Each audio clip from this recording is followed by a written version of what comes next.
যারা রাত জাগে আর সকালবেলা দেরি করে ওঠে তাদের মাঝে একটা গবেষণা হয়ে দেখা গেছে যে মানুষের মস্তিষ্কের যে অংশটা মানুষের চেতনা জাগাতে সহযোগিতা করে, যারা রাত জাগে বেশি এদের এই চেতনার অংশটা ব্রেইন থেকে ডিসকানেক্ট হয়ে যায়। রাত যদি আপনি জাগেন বেশি, আপনার ব্রেইনের অ্যাক্টিভিটি লেভেল কমে যায়, কাজে মনোযোগ থাকে না, ঘুম ঘুম ভাব লেগে থাকে, কাজের দক্ষতা থাকে না, উৎফুল্লতা থাকে না, বরং যারা রাত আগেই ঘুমিয়ে যায় আর তাহাজ্জুদে উঠে যায় তাদের পুরো জীবনটাই বরকত দ্বারা ভরপুর হয়ে যায়। ঠিক কিনা বলেন?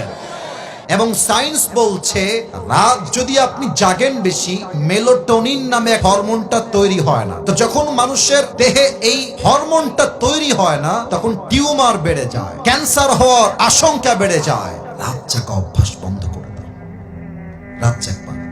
তোমাদের পায়ে হাত রেখে বলছি, এই দেখো, আমাকে দেখো, এটা হচ্ছে আমার বাধ্যতা, প্রফেশন, তাই আমি রাত জাগি, নয় আমি এশার পরে ঘুমাই যাই, রাত আমি জাগি। এর কারণ কি দেখেন, খুব ভালো করে দেখেন। যারা রাত জাগে আর যারা রাত জাগে না, এই দুইজন ব্যক্তির মাঝে গবেষণা যারা করেন, সায়েন্টিস্ট যারা, বিজ্ঞানী যারা, তারা একটা স্ক্যান করেছেন, এটার নাম হচ্ছে এমআরআই স্ক্যান। এই পরীক্ষার পরে তারা দেখতে পেয়েছে যারা রাত জাগে আর সকালবেলা দেরি করে ওঠে আর যারা রাত জাগে না ভোরবেলায় খুব দ্রুত উঠে, তাদের মাঝে একটা গবেষণা হয়ে দেখা গেছে যে মানুষের মস্তিষ্কের যে অংশটা মানুষের চেতনা জাগাতে সহযোগিতা করে, যারা রাত জাগে বেশি এদের এই চেতনার অংশটা ব্রেইন থেকে ডিসকানেক্ট হয়ে যায়। তারা যখন পরীক্ষা চালিয়েছে দুইজন ব্যক্তির মাঝে, একজন হচ্ছে সে যে রাত জাগে আর একজন হচ্ছে সে যে রাত জাগে না, দুইজনকে কাজে লাগিয়ে দিয়েছে।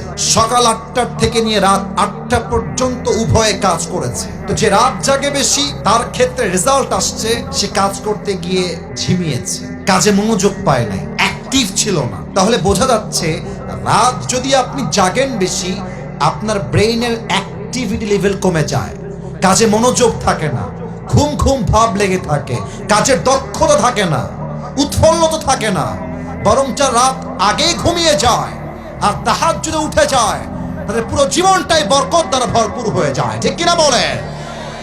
কোরআন কি বলছে দেখেন। কোরআন বলছে ওয়াজআলনাল লাইলা লিবাসা ওয়াজআলনান নাহারা মাআশা। আল্লাহ বলছেন আমি দিনকে বানিয়েছি কাজের জন্য আর রাতকে বানিয়েছি আরামের জন্য। বিশ্ব স্বাস্থ্য সংস্থা আন্তর্জাতিক ক্যান্সার বিষয়ক গবেষণা বিভাগ, নাম হচ্ছে international for agency research on cancer, এটার তথ্য অনুযায়ী তারা তথ্য দিয়েছে সূর্য যখন থাকে না তখন মানুষের দেহে মেলাটোনিন নামে একটা হরমোন তৈরি হয়। আলো না থাকলে এই হরমোনটা তৈরি হয় না। তো যখন মানুষের দেহে এই হরমোনটা তৈরি হয় না, তখন টিউমার বেড়ে যায়, ক্যান্সার হওয়ার আশঙ্কা বেড়ে যায়।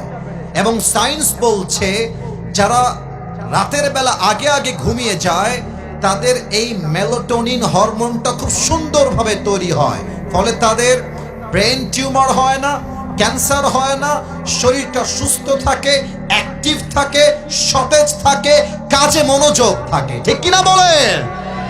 কয়েকটা হাদিস বলে শেষ করছি। আল্লাহ রসুল বলেছেন, আগে আপনাদেরকে আমি জিজ্ঞেস করতে চাই সিলেটের ভাইয়ারা, রিজিকের সবাই বরকত চান কি চান না? এত আস্তে কেন? বলেন সবাই চাই কি চাই না? টাকায় বরকত সবাই চাই কি চাই না? কাজের মধ্যে মনোযোগ আমরা সবাই চাই কি চাই না? আল্লাহ রসুল বলেছেন তোমরা আগে আগে ঘুমিয়ে যাও, আগে আগে উঠে যাও, অন্যরা যেই রিজিক পাবে তাদের চাইতে অধিক রিজিক আল্লাহ তোমাকে বাড়িয়ে দান করবে। সুবহানাল্লাহ বলেন সবাই। এজন্য আজ থেকে রাত জাগবেন না আগে আগে ঘুমায় যাবেন? বুঝি নাই তো, রাত জাগবেন না আগে আগে ঘুমায় যাবেন? আল্লাহ সবাইকে আগে ঘুমানোর তৌফিক দান করুক এবং তাহাজ্জুদ পড়ে ফজরের নামাজটা জামাতের সঙ্গে আদায় করার তৌফিক দান করুক। পড়েন সবাই আমিন।